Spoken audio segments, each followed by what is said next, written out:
Why you can't stop thinking about them. Understanding and healing romantic fixation. I'm Ben Ufana, returning from Alaska just a few days ago, so I'm getting used to the heat down south.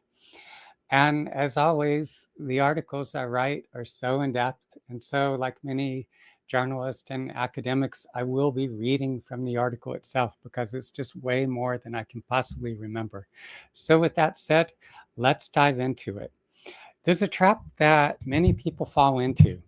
And while it may not be talked about so much in a public or a structured way, those caught up in it often talk about it incessantly to anyone they can get to listen to them. They ruminate, replay, and seek validation. But what's missing isn't talk, it's understanding. Because of this lack of understanding, many people suffer terribly. They become trapped in a powerful illusion. Instead of healing, learning, and growing from their experience, they end up doing immense harm to themselves, emotionally, mentally, and sometimes even physically. They develop an overwhelmingly powerful romantic obsession for someone, a man or a woman, or someone who doesn't fit neatly into either category. Someone they've dated briefly, or maybe never dated at all. Maybe someone who's showed up once or showed up and disappeared, or initially showed interest in them at some point, or maybe was never really available. And yet they can't stop thinking about them. And this fixation becomes all consuming. Life begins to revolve around this person. The days are filled with obsessive thoughts, daydreams, fantasies, hopes, and imagined scenarios. And when that person doesn't reciprocate, when they pull away or disappear completely, the emotional grip only tightens. This is the torment of romantic fixation. In many cases, the fixation becomes even stronger in the absence of reciprocation. The longing intensifies and the fantasy grows, and the emotional pain deepens. Sadness, heartache, depression, a sense of emotional paralysis lingers for months, years, even decades. People stuck in this pattern often miss out on real opportunities for connection. They fail to see or appreciate those around them who are available, kind, and emotionally safe. The fixation blinds them. And sadly, even when the object of their obsession tolerates their presence, they often find the person's fixation uncomfortable and at times threatening. The one who obsesses becomes unattractive in their desperation. I know this experience intimately and have wasted years caught up in these patterns. At times, I feel regret for the opportunities I've missed, the time I spent clinging to women who were never going to love me. But this fixation wasn't just a bad habit or a lack of insight. It was part of a reenactment of my deepest emotional wounds. It was my karma, a painful lesson I had to learn. And I probably wouldn't have suffered quite so much and would have healed and freed myself from this pattern had someone possessing the much needed understanding been there to guide me. But it was up to me to find my own way out. Only years later did I come across articles and videos of therapists and teachers and have conversations with individuals who had enacted similar patterns in their own relationships, who had also gone through experiences much like mine. And these were people who understood what I had gone through.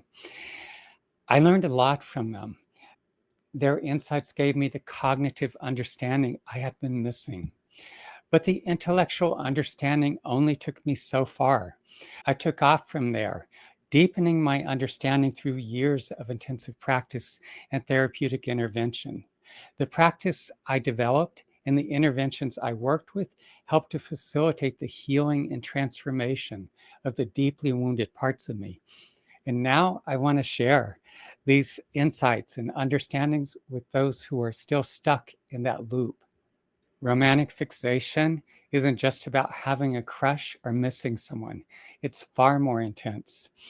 It involves constant thoughts about that one person, fantasizing about being together, replaying past interactions over and over, reading deeply into every message in silence, and assigning deep significance to them and the connection, and feeling sadness, heartbreak, hopelessness, and longing. You may feel like they're the only person you could ever love. You may even believe you were meant to be together.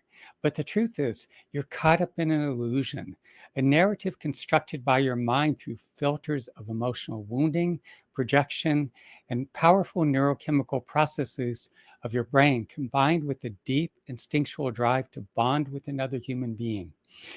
It's not just about them, it's about what your psyche and nervous system are trying to resolve, processes that unfold largely outside of your conscious awareness. At the heart of romantic fixation lies an attachment wound. For those of us with anxious, preoccupied, or disorganized attachment styles, relationships can activate survival responses. We seek connection with those who are inconsistent or unavailable, not because we consciously want that, but because it mirrors the emotional patterns we knew growing up. Many of us were raised in environments where emotional safety was inconsistent. Love was conditional, connection was unpredictable. We learned to watch closely, to scan for signs, to fight for attention, for love, and for, in some instances, our very survival. Romantic fixation is often a form of trauma reenactment. Our psyche is trying to resolve old wounds through a new relational stand in. If I can just get this person to love me, then I'll finally be okay. But it doesn't work like that. One of the most dangerous aspects of romantic fixation is the narrative we create. The mind assigns mythic significance to the other person. They become a savior, a soulmate, an answer to every longing. Every small gesture is imbued with meaning. Every silence becomes a cliffhanger. The less they give us, the more we obsess. Our fantasy fills in the gaps, constructing for some a perfect relationship that never actually existed. And for others, it's not the fantasy that dominates, but the painful awareness of the absence of the person we so desperately long for. This isn't love. This is survival energy disguised as romance. It's your psyche and nervous system clinging to what it perceives as a source of safety, love, and meaningful connection. This kind of fixation is especially devastating. Emotionally, it leaves us feeling sad, depressed, anxious, and hopeless. Physically, it wrecks our sleep, our body is racked with pain, and we feel dead exhausted. Relationally, it translates into an inability to connect with others in isolation. Spiritually, we're left feeling lost, stuck, and fragmented. You may feel shame for not being able to let go. You recognize the damage it's doing, and yet you feel powerless to stop. The obsession strips you of any sense of well being or dignity. It consumes enormous amounts of time you can never get back and precludes the possibility of real connection. So, why is it that so many of us remain stuck in this debilitating pattern? For a number of reasons. One, at some level, we believe that closure or reciprocation will bring relief. We crave the dopamine hit when they engage. We fear being alone or unlovable. And we haven't learned how to self soothe or to digest our own lived experiences and our distressing emotions. Without guidance and effective tools, we end up cycling through the same crazy making thoughts and emotions and re traumatizing ourselves in the process. So, what does it take to break free from this horrid spell? The first step for many of us is coming to a deeper understanding. Yes, it is a form of madness, but it's not your fault. In many cases, it's a deeply ingrained response to unmet needs and old emotional wounds. Psychotherapy for many of us is an essential part of the healing journey, yet we also need to be reading articles and books and listening to videos by those who can offer a more comprehensive understanding of the patterns we are enacting and the ways we form attachments. And before going any further, I also want to call out a trap that I see many people falling into. They've read the books, watched innumerable videos, and maybe even spent years in therapy, and yet there's still so much in their heads. They may have gained some degree of intellectual understanding, and yet they're still deeply wounded. One component of this trap is the belief that if they can just figure it out, why the person they fixated on pulled away, or why their relationship or relationships, plural, aren't working, then somehow it'll all come together, that everything will somehow work out in the end. And so many of us have to learn the hard way. And there are others who never do. One of the biggest mistakes so many of us make is fighting, resisting the reality of our love life, or more accurately, the lack thereof. We resist by trying so desperately hard to pursue, to reach out, to force the connection, to make the relationship work. We're also resisting when we distract ourselves, numb out, or do anything to avoid our authentic emotional responses. And yes, it can be painful as hell. The emotions it evokes can feel unbearable.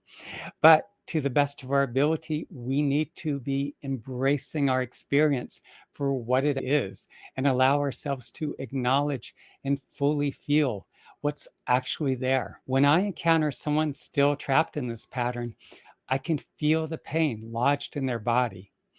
On one hand, there's a profound emotional disconnect, yet at the same time, they're driven and to some extent possessed by the pain they're holding.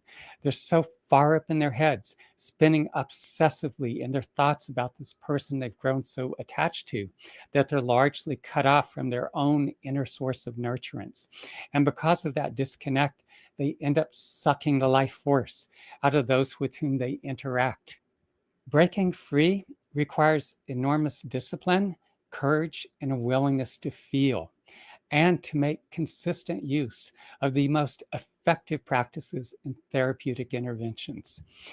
Whenever we're caught up in these romantic fixations, many of us are so consumed by the narrative we constructed that we lose ourselves in the fantasy. We need to make a concerted effort to continually bring ourselves back to the reality of the here and now. For many of us, that means acknowledging this person is not with us. They're not returning our calls. Maybe they're saying and doing things that are really hurtful, or they're involved with someone else. Whenever we find ourselves spinning in the narratives created by our minds, we need to bring ourselves back to our present moment reality.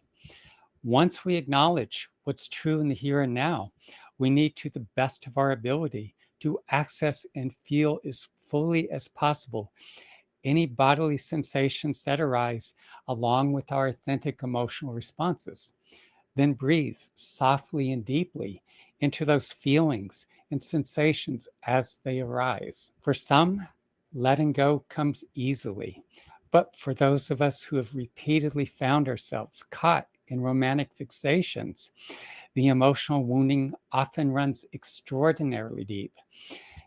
I had to keep bringing myself back to reality again and again while accessing the feelings and bodily sensations that arose in response to what was actually happening in the present moment, and then breathing into them. Any therapeutic modality that helps you reconnect with your body and process your emotional responses can support your healing. But consistency is crucial because these patterns don't dissolve overnight. The wounds live deep in our psyche and body, and they often require time, persistence, and an ongoing commitment to fully transform. As I've spoken of many times, the deep tissue bodywork sessions were incredibly helpful because they brought so many of the trapped emotions buried in my body to the surface so I could finally process them. During the vision quest, a traditional Native American practice that involves fasting alone in the mountains for 4 days and nights without food and water, I could at times feel an extraordinarily powerful presence descending into my body. As that happened, I could feel that presence transforming the imprints of past relational trauma and the highly charged emotions attached to them. This same healing presence facilitated the development of entirely new and much healthier models of attachment. What was and still is so nice is that I no longer felt or was taken over by these overwhelmingly intense emotions. The feelings of needing so desperately to be with someone, the sense of helplessness, the emotional torment, all that was gone. Yes, I could still feel desire and even powerfully for someone. I could also care deeply, but I developed a healthy level of detachment. It was no longer such a big deal. I could let go and walk away if the feelings weren't reciprocal. And many times, even if there was an initial attraction, I could sense when there was a lack of resonance or when the other person simply lacked the capacity to form an intimate bond, emotionally or otherwise. Having trained with a traditional Native American doctor and medicine man from the Kiowa Indian tribe, and having gone through so many vision quests, along with the intensive work of healing my own attachment wounds, I've developed the capacity to facilitate the same kind of deep healing in others. The presence that moves through me during the individual sessions initiates and catalyzes the healing and transformation of trauma, the deeply wounded parts of yourself.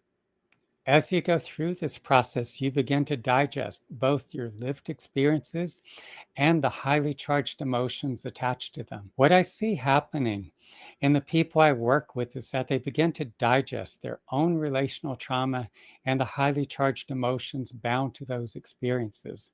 The obsessive attachments that once consumed them begin to dissolve.